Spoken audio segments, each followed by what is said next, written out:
Meus queridos, uma das coisas mais importantes que a gente faz na nossa vida como cristão é ler a Bíblia com atenção.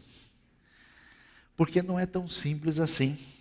Muitas vezes, muitas pessoas ao lerem a Bíblia, leem com pouca responsabilidade, no sentido de imediatamente ler às vezes um texto fora do contexto e tentar aplicar isso para o que está acontecendo na vida da pessoa, sem entender nem o que o texto está dizendo direito. Então, é surpreendente, mas é verdade, que às vezes tem gente que lê a Bíblia e vai entender o texto no seu sentido completamente equivocado. Eu canso de ver aqueles adesivos de carros, né, que tem diversas coisas. Quando o carro, né, é muito bonito e novo assim, está escrito, ô glória, né? Agora, quando é muito velho, está caindo aos pedaços, assim, precisando de uma oração forte, está a propriedade exclusiva de Jesus. A gente não entende direito como é que o pessoal escolhe. Mas eu vejo, muitas vezes escrito, posso todas as coisas naquele que me fortalece. Aliás, eu cheguei a ver um programa de televisão de um sujeito muito forte, acostumado assim a muito treinamento de musculação, ele rasgava listas telefônicas, quebrava as coisas, e ele dizia exatamente isso: posso todas as coisas naquele que me fortalece. Apesar da boa vontade e da excelente forma física do cidadão, com certeza o texto não tem nada a ver com isso, não significa que a pessoa vai fazer tudo que ele tem vontade, que tudo vai dar, entre aspas, certo na vida dele. O texto significa aquilo que Paulo quer dizer quando ele está na prisão. Ele diz, posso todas as coisas naquele que me fortalece, quer dizer, eu posso passar necessidade, eu posso ser preso, eu posso enfrentar dificuldades, que a minha fé está firme e permanece inabalável diante de Deus. Então, diante disso, quando a gente lê o texto bíblico, é muito importante saber que texto é esse, por que ele foi escrito, quando ele foi escrito, em que situação, qual era o ensino, qual era o objetivo, porque senão a gente não entende o que o texto tem a nos ensinar. Então agora, nós vamos passear pelo famoso salmo, que é o salmo do pastor, o famoso salmo 23, que a gente leu no começo da nossa celebração, e ele começa logo no início se apresentando como um salmo davídico. 73 salmos têm esse título no saltério, onde aparece no texto original Mismor le Davi, literalmente um salmo para Davi. Em muitos casos, de fato, nós temos um salmo escrito por Davi. Às vezes é muito possível que seja um salmo ligado a um rei davídico. Em alguns casos, talvez um salmo em honra de Davi. E no Salmo 23, um salmo que não se define nos seus detalhes, ele vai começar dizendo logo no início o seguinte: o Senhor é o meu pastor. Quando o salmista diz isso, para começar, a gente vai pensar por que é que ele começa a falar com Deus desse jeito. Nessa poesia individual, que se tornou importante da parte do rei, e representou o povo, e depois fez parte desse inário do Israel antigo. E ao começar a falar com Deus, em vez de falar para Deus, chamá-lo de Todo-Poderoso, ou de Grande Deus, ou de alguma coisa, não, ele escolhe o nome pessoal de Deus. O famoso tetragramaton. Olha que palavra bonita, né? YHWH, o nome pessoal, que muitas vezes é traduzido de maneira adequada por o Eterno, o nome pessoal de Deus, o nome que sustenta a relação de aliança de Deus com o seu povo. E ele vai dar um passo forte, né, para falar sobre Deus, chamando de pastor, mas de meu pastor. E a gente ouve isso, a gente está tão acostumado na nossa cultura tão individualista, que isso parece uma coisa comum. Mas a coisa não é assim, não. Especialmente no mundo antigo, numa sociedade onde o conjunto, né, a comunidade, tem muito mais valor do que o indivíduo, isso significa um passo muito valioso na relação de proximidade pessoal e particular com Deus. Porque é igual oração, já viu oração de crente abençoado no final do culto, né? Obrigado, Senhor, pelas nossas vidas. É tanto nossa, com tanto plural, né? Com tanta, nós agradecemos pelos nossos corações, nos nossos livros, nas nossas Bíblias. A gente, né, gosta de enfeitar o pavão e quanto mais nossa aparece, mais bonita aparentemente a oração fica. Aqui nós temos uma proximidade diante de Deus que surge do coração do rei, vai ter decorrências para a nação, mas é forte demais dizer que o Senhor, o Eterno, é o meu pastor. Uma apropriação forte, bastante significativa, e nessa aproximação, nessa atitude corajosa de alinhamento do coração com Deus, ele vai dizer a próxima frase que a gente está acostumado a ouvir, que é: nada me faltará. No entanto, apesar da tradução tradicional, o texto original tem um verbo na primeira pessoa do singular. Não aparece, porque na verdade é diferente quando você diz nada me faltará e eu não terei falta de nada, ou de nada eu terei falta. Porque quando a gente diz nada me faltará, dá a impressão que Deus pode ser uma espécie de dispensa especial que vai estar sempre funcionando, vai estar sempre à disposição, que a gente, né, vai lá e só aciona que vai estar tudo resolvido. Dispensa cheia permanentemente. Mas o texto não quer dizer isso. Tanto é que quando a gente entende que o enfoque do texto é de nada eu terei falta, a questão não é só o que acontece com as coisas em si, mas como é que eu reajo diante da provisão que Deus me dá. Porque é muito interessante, mas é verdade, que eu conheço gente que não tem falta de nada e só vive reclamando. Que tem a vida no bem bom e só está com a cara ruim. Está sempre achando que poderia ter sido um pouco melhor. E eu conheço gente que vive numa situação difícil, enfrentando limitações significativas na vida e se sente mais satisfeito do que certas pessoas que aparentemente têm muito mais. Então a ideia do salmista é que ele, falando com Deus, e a razão porque ele escreve essa poesia, que ele teve uma experiência com Deus, que vale a pena ser traduzida e apresentada para nós, ele descobre, olha, do jeito que o pastor, que é tão conhecido na terra de Israel, nas terras do Oriente Médio, que está cuidando dedicadamente das ovelhas e das cabrinhas pelas mais diversificadas regiões da terra, esse Deus trata a gente da mesma maneira, de modo que eu posso ficar tranquilo com respeito à minha provisão. Deus tem sido aquele que tem garantido a provisão na minha vida e na sua vida. A gente parece que não percebe muito bem, mas é muito difícil comer. Para comer tem que ter muita coisa funcionando. Eu não acreditava muito nisso até que eu encontrei um irmão que, de repente, o maxilar dele travou e não fechava mais.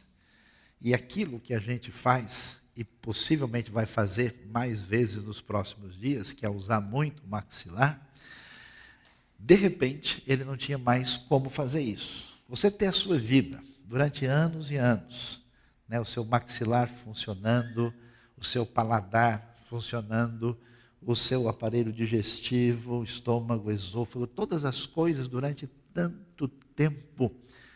E isso sem contar com a realidade externa. Qualquer BO que der na realidade climática do mundo, pode muito bem chegar à fome numa certa localidade. A gente pode ter uma crise geopolítica de qualquer tipo que venha prejudicar a simples realidade da necessidade da nossa alimentação ser afetada. Então é impressionante que o salmista, no mundo onde isso é mais complexo e difícil, ele olha para a sua vida e diz, olha, Deus nunca deixou faltar nada. Deus tem sido o meu pastor, Deus tem garantido a minha provisão até o presente. Deus é que tem garantido a provisão na sua vida até aqui. E aí ele prossegue, e ele quer continuar falando sobre essa experiência com Deus. E ele vai e disse: em verdes pastagens me faz repousar, que parece uma coisa muito óbvia, especialmente para quem andou lá pelo Ibirapuera recentemente, e me conduz a águas tranquilas. Mas no contexto da vida do salmista, a coisa não é tão fácil assim. Porque você está num ambiente desértico, num ambiente que chega a ficar, às vezes, quase 6 meses sem chover, onde a maior parte da terra é árida e semiárida. E algumas regiões, e especialmente em certas épocas do ano, tem fertilidade. Mas uma área com verdes pastagens é um negócio muito especial. Tanto é que é interessante que algumas pessoas que visitam a região do Oriente Médio vê aquela área totalmente árida e falam: como é que essas cabras e ovelhas vivem em realidade de vida tranquila? Por isso, ele diz que Deus conduz em verdes pastagens, e ali ele pode repousar. A palavra repousar, descansar, é forte nesse sentido. E há águas tranquilas, águas que evocam esse ambiente sossegado que tem a ver com o bem-estar, não só do nosso corpo, mas da nossa mente. Porque a gente vai descobrir, com o passar dos anos, que todo mundo é uma bomba relógio. Só falta pouco para explodir. Porque nós temos um monte de coisa na nossa vida, aliás, definido pela nossa genética. E às vezes, com o passar dos anos, esse elemento se manifesta e os nossos parafusos vão ficando mais soltos. Amém, irmãos? Quem foi abençoado quer dar um testemunho aqui hoje, né? E, mesmo que não seja por razões genéticas, mas por razões da nossa convivência, do nosso relacionamento, da nossa vida, onde o estresse vai chegando ao ponto de nos colocar em situações limites, são tantos elementos que fazem parte da nossa realidade orgânica e da realidade ambiental à nossa volta, que de fato a pergunta é: por que é que eu não fiquei maluco ainda? Pelo menos não completamente. Por que que a baba ainda escorre pouco? Qual é a razão por que a coisa está controlada? Eu senti que vários irmãos foram abençoados aqui com essa palavra tão profunda ao nosso coração.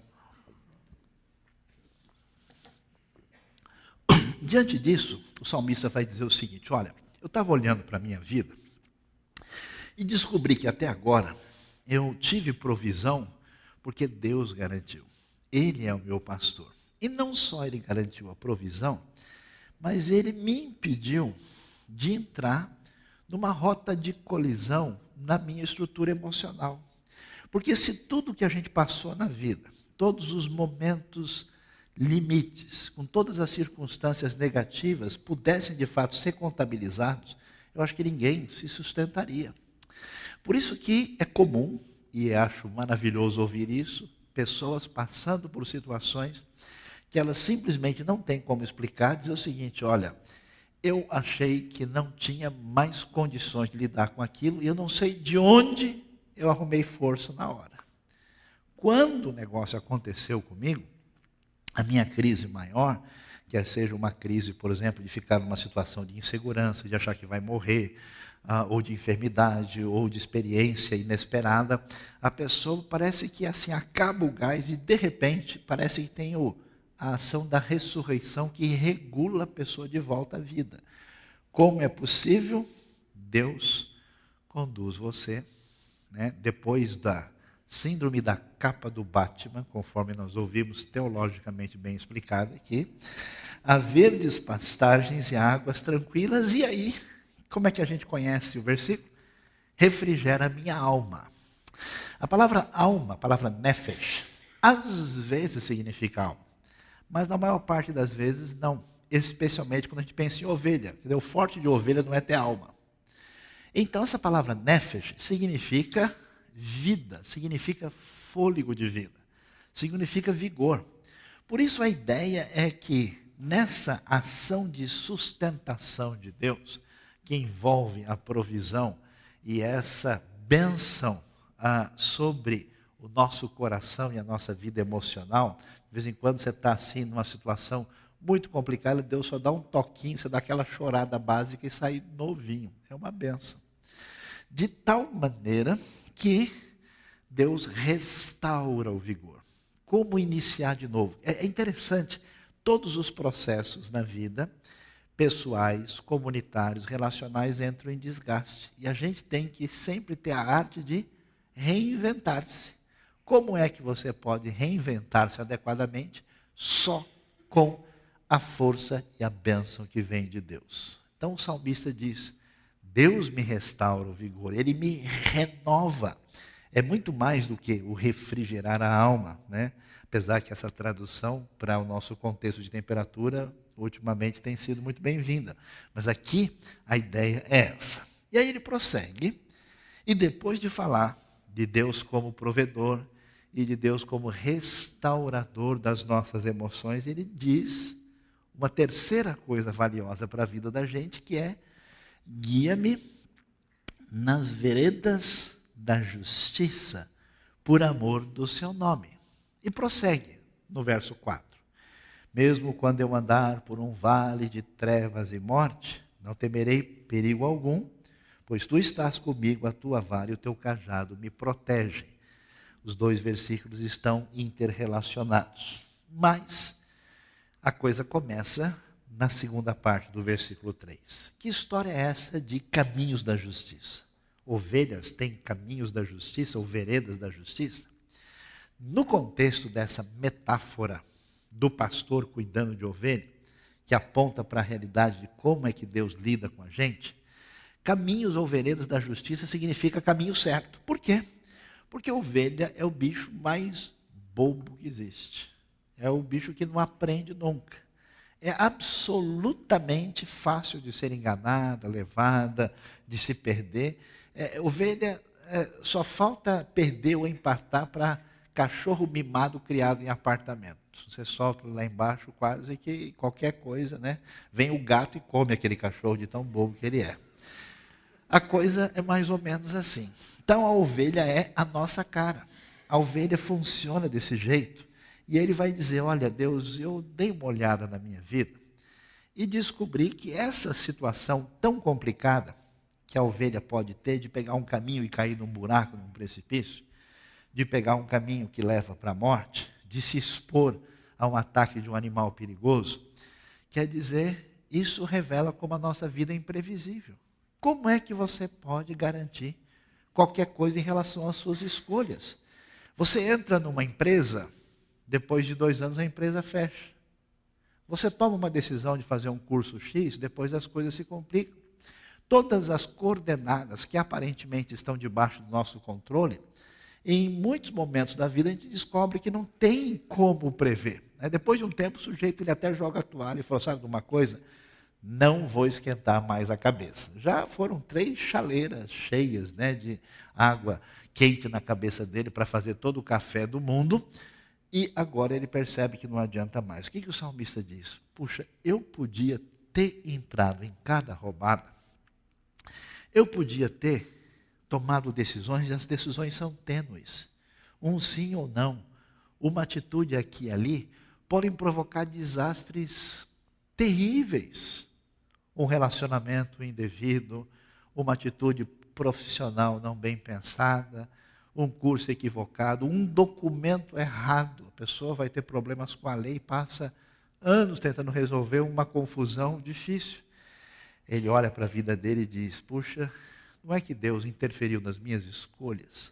Existe uma questão aqui quase existencial do seu posicionamento em relação à vida. Ele diz, puxa Deus, o Senhor me dirigiu pelos caminhos certos. E quando a gente ouve alguém falando, olha, eu agradeço a Deus nesta tarde, nesta noite, porque Ele me abençoou, geralmente vem as notas heréticas na sequência. Porque eu sou uma pessoa que sempre me preocupei com a palavra de Deus, porque eu sempre tento ser fiel, porque eu era amigo de Noé quando ele estava fazendo a arca, porque eu sou uma pessoa assim. A pessoa começa a dar umas indiretas, Porque ou ele é muito estudioso da palavra, ou ele ora bastante, ou ele é uma pessoa amiga, ou ele tem muito amor no coração, ele sempre fica achando um jeito para dizer.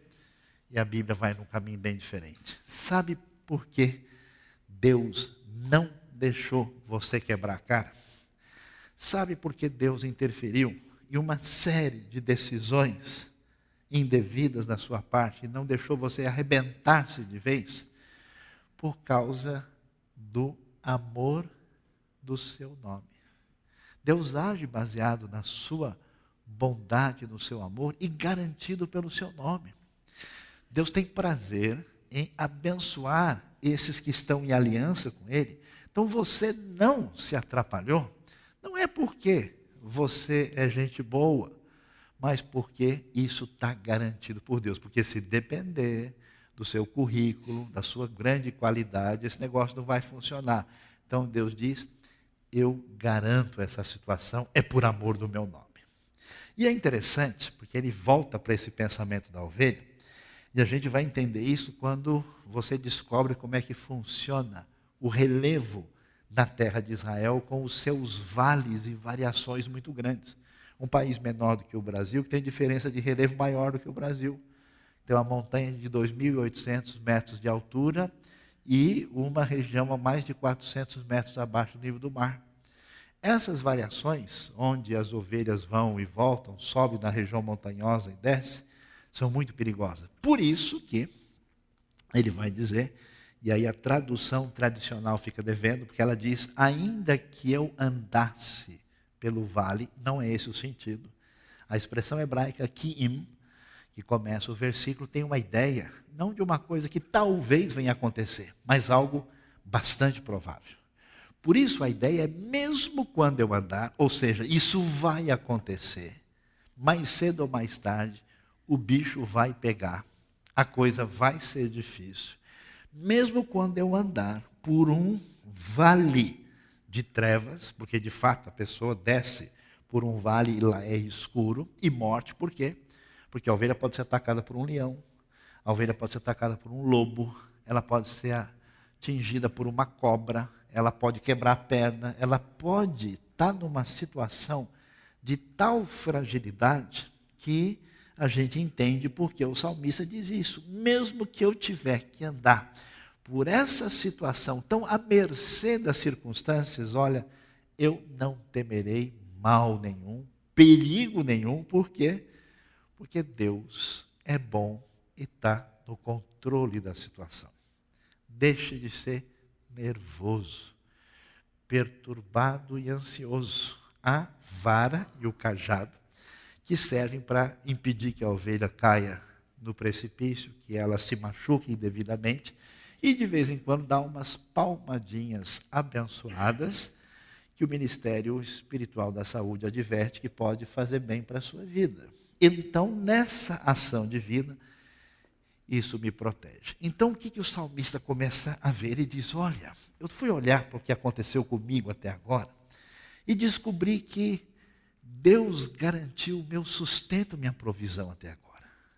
Descobri também que eu teria ficado maluco com as crises que eu tive na vida, com os diversos altos e baixos que me tiraram do sério. Eu poderia ter sido refém de uma depressão completa, eu poderia ter jogado a toalha, e Deus me sustentou. E outra coisa, eu poderia ter tomado as opções, os caminhos, e feito escolhas que teriam simplesmente acabado com a minha vida. Por que isso não aconteceu? Porque Deus tem sido bom para comigo.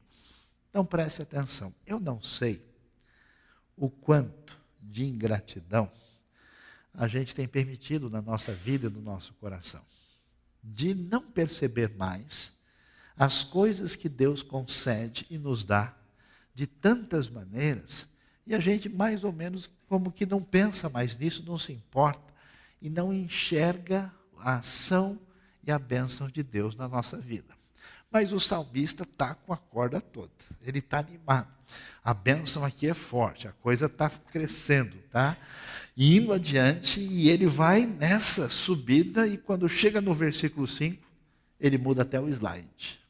O assunto agora é outro. Você vai reparar comigo, você conhece o versículo, quem conhece, historicamente o Salmo 23, a famosa expressão, preparas uma mesa perante mim na presença dos meus adversários. Que história é essa? A gente estava com as ovelhas, a gente estava com as águas tranquilas, estava falando das andanças ovelísticas pelo relevo da região, e agora, mesa, adversário, quem que mudou o canal? O que aconteceu? Deus mudou o canal porque agora a metáfora mudou.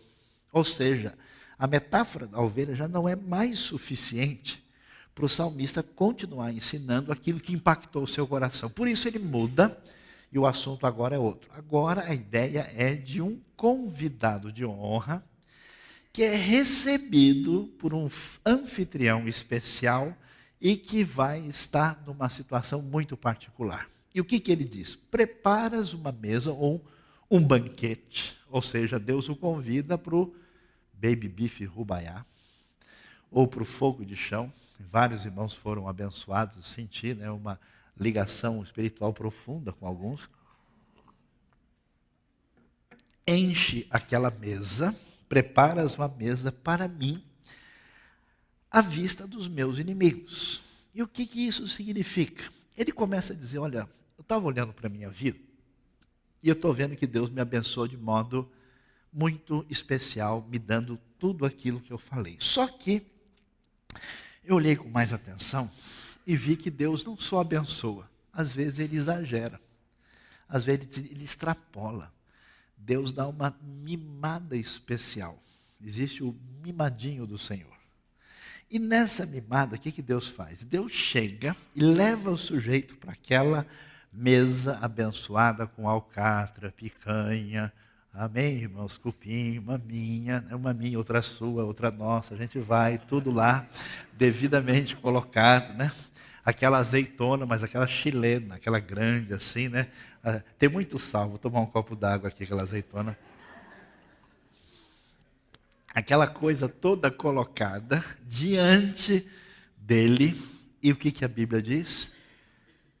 À vista dos meus inimigos. Por quê? Uma coisa importante para a gente ler e entender o texto bíblico é que quando a Bíblia fala em inimigo, não é o vizinho que faz barulho à noite, porque ele não desliga a música às 11h30, meia-noite. A ideia de inimigo é gente que quer matar, quer destruir, quer acabar com ele. E olhando para a realidade, é como se a coisa fosse feita da seguinte maneira. O salmista está lá, Deus vai trazer a melhor comida, e os inimigos que querem ver a sua morte, a sua destruição, que estão tentando acabar com ele, puxar o tapete, estão olhando lá assim, né? É uma santa pirraça celestial na cara dos inimigos. Eu não sei se você já teve esse tipo de sensação. Pessoal que está aí, né, no mundo corporativo, no ambiente de trabalho, na escola, até no meio religioso, o que tem de inveja, o que tem de dor do cotovelo, o que tem de gente malvada que fica tentando, às vezes abertamente, às vezes por trás dos panos, puxar o tapete e destruir as pessoas. O que o salmista está dizendo é o seguinte, olha, Deus foi tão demais comigo, ele foi tão da hora, que quando os caras estavam tentando me arrebentar, ele me levou para comer do bom e do melhor na cara deles. Olha lá, mais uma picanha argentina, contra filé argentino, picanha com alho, eu não acredito, mas esse cara, por que isso? Então, ele começa a olhar e ver a realidade de como Deus abençoa a sua vida. Eu não sei como é que é a vida da gente. Eu não sei o que você tem pensado, mas talvez não seja difícil olhar e ver que muitos de nós temos bênçãos além da média. Tem gente que tem a saúde que não merece, está fazendo hora extra. Pela sua vida já poderia ter sido despachado, mas Deus é bom. Tem gente que tem tanta coisa abençoada na sua família, e a pessoa não reconhece. A sua vida está muito melhor do que a maioria dos outros brasileiros, está melhor do que a média mundial. E a pessoa está sempre com a cara ruim. É impressionante. Pois é, o salmista acordado, despertado pela experiência com Deus, ele diz, caramba, quanta gente na minha vida quis me destruir, e eles ficaram chupando o dedo. E eles ficaram para trás. E ele diz, puxa, como é que Deus cuida de mim? E a coisa vai pegando.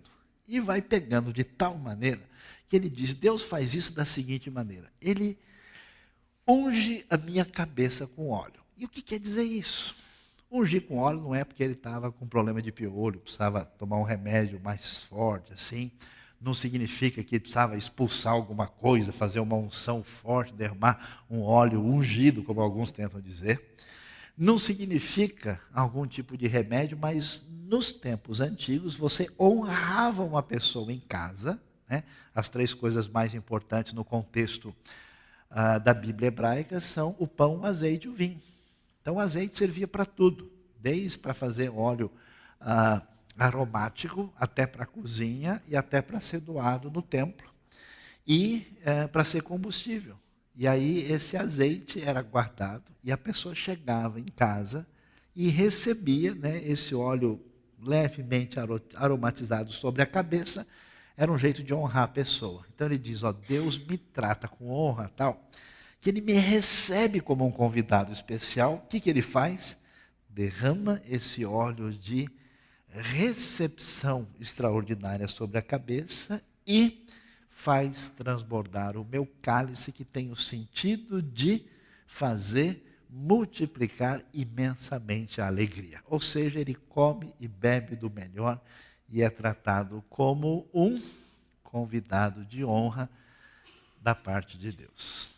Eu não sei como é que você tem examinado a sua vida, como é que você tem tido a capacidade de contar as bênçãos e classificar as bênçãos. Que tipo de bênçãos eu tive hoje? Comum. Que tipo de bênção eu recebi hoje? Especial. E de uma outra, pós-mimado. Muito para lá de extraordinária. Quando o salmista segura isso forte no coração, e é interessante, porque a vida da gente, ela é sempre marcada pela tendência e direção do nosso coração. E ela sempre será uma tendência de fé.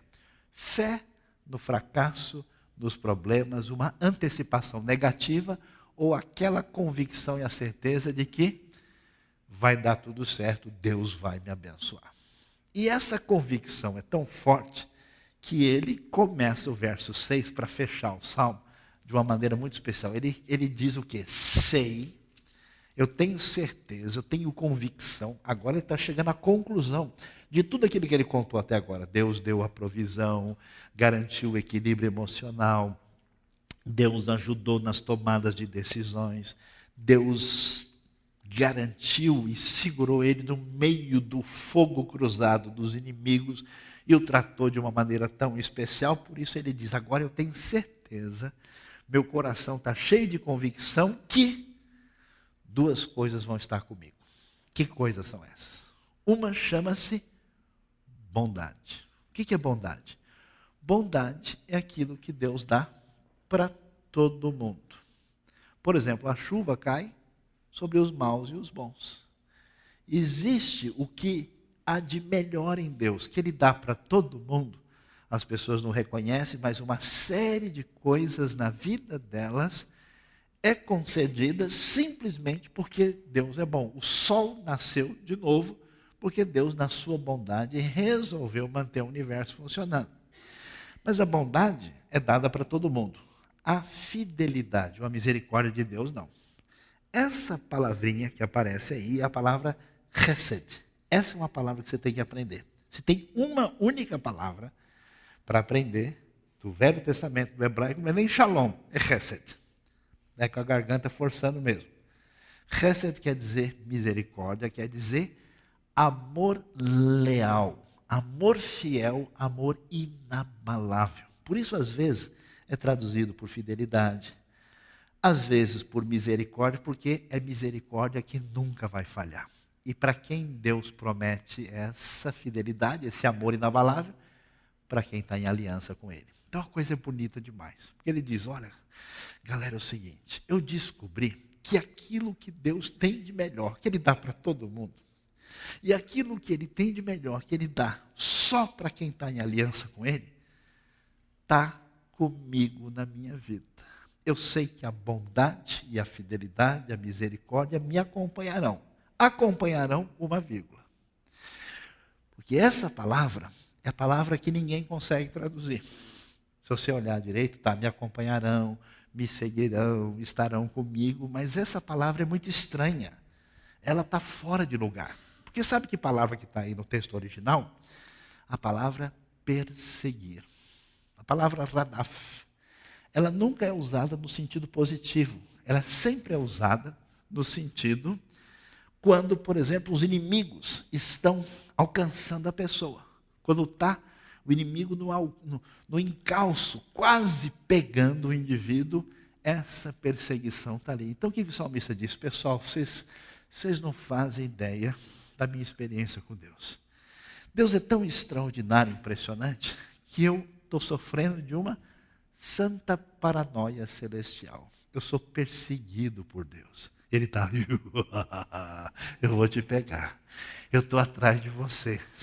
Quando você for ver, eu estou lá, né? Te pegando. Vai ser um santo susto celestial. Ou seja, o que Deus tem de melhor para todo mundo, o que tem de melhor para quem está aliança com Ele, me perseguirão todos os dias da minha vida. Será que você é um perseguido de Deus, santamente abençoado? Será que o seu coração abre a percepção de tanta coisa especial que Deus tem feito na sua vida? Olha por onde você passou, olha de onde você nasceu, olha os conflitos que você enfrentou, olha para os momentos mais complicados da sua vida. Dá uma olhada agora. Será que Deus não está te perseguindo? Aí o salmista vai dizer, porque eu descobri isso, porque Deus me abençoou dessa maneira, agora eu vou tomar uma atitude. É a primeira e única atitude que ele toma no Salmo. Ele vai dizer, como o Senhor vai vir atrás de mim com a sua bondade, a sua fidelidade, eu habitarei na casa do Senhor para sempre. E o verbo habitar é quase idêntico no original ao verbo voltar. Por isso os estudiosos às vezes dizem que ele vai habitar, que significa, ele diz, eu quero morar no templo agora. Ou significa, eu quero voltar no templo o tempo todo, enquanto eu viver, é um para sempre ligado à sua vida. Isso não está falando de eternidade. Ele diz, olha, eu não sabia. Depois que eu descobri que quem garantiu o feijão lá em casa foi Deus, que a minha cabeça ficou no lugar, meu coração balançou todo, mas foi Deus que segurou as pontas. Que as minhas escolhas podiam ter sido as piores, mas foi Deus que mexeu. Depois que Deus me honrou e segurou as pontas diante dos meus adversários, inimigos que queriam a minha morte, depois que Deus me mostrou que a bondade e esse amor inabalável está atrás de mim, você quer saber de uma coisa? Eu nunca mais deixo de adorar. Eu jamais deixo de cultuar. Eu vou ficar na casa do Senhor enquanto eu viver. Eu quero entregar a minha vida completamente a Ele. Eu voltarei, eu jamais deixo de cultuar. Às vezes eu vejo algumas pessoas cujo coração está nublado assim, né? Parece que ele não bebeu do Salmo 23. Parece que ele não está enxergando as bênçãos. Parece que alguma coisa está fora do lugar. Porque quando a gente descobre quem Deus é, o que Deus faz, as coisas boas que Deus tem feito na nossa vida, a gente tem uma vontade de servir a Deus de uma maneira muito diferenciada e muito particular. Deus abençoe a sua vida, Deus abençoe o seu coração, porque nenhuma consagração, nenhum serviço, nenhuma adoração surge de verdade sem o conhecimento de quem Deus é e de como Ele age na nossa vida e no nosso coração. Amém?